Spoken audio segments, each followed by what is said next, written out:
पहले तो लोग घबराए, फिर हलचल हुई, आपस में कानाफूसी शुरू हो गई।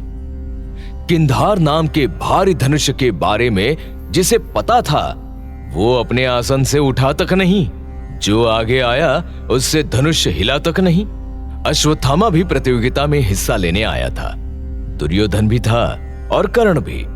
शिशुपाल और जरासंध जैसे वीर धनुष की प्रत्यंचा तक नहीं चढ़ा सके। जब वरमाला लिए द्रौपदी सभा में आई तो सबकी नजरें उस पर ही टिक गई। वो थी ही इतनी सुंदर कि हर कोई उसे अपनाना चाहता था, लेकिन शर्त पूरी करना किसी के वश में नहीं था। अश्वत्थामा अब तक तो बड़ी शांति से सब कुछ देख रहा था। अचानक अपने आसन से उठा और धनुष के पास आकर पहुंचा।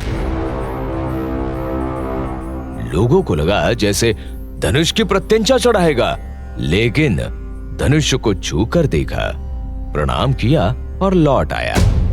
धृष्टद्युम्न ने उसे कानी आंखों से देखा, लेकिन कहा कुछ नहीं।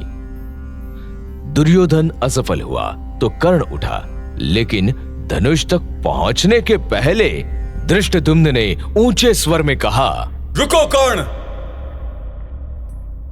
तुमने मेरी बात ध्यान से नहीं सुनी।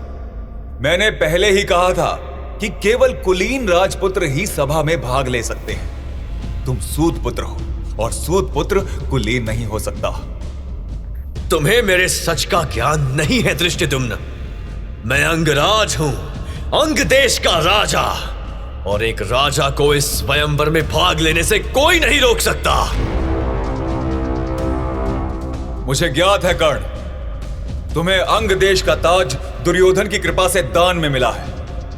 दान में मिले राज मुकुट को पाकर तुम कुलीन नहीं हो सकते। लौट जाओ सूतपुत्र, अपना आसन ग्रहण करो।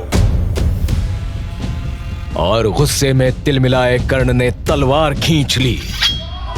धृष्टद्युम्न भी कम नहीं था, उसने भी तलवार निकाली। लड़ाई की स्थिति बन गई, लेकिन दुर्योधन ने इशारे से कर्ण को शांत किया।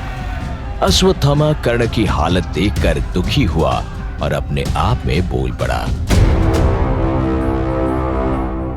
तुम दुर्योधन की दया पर पले हो कर्ण। उसी दया भाव ने तुम्हें बहुत दुर्बल बना दिया।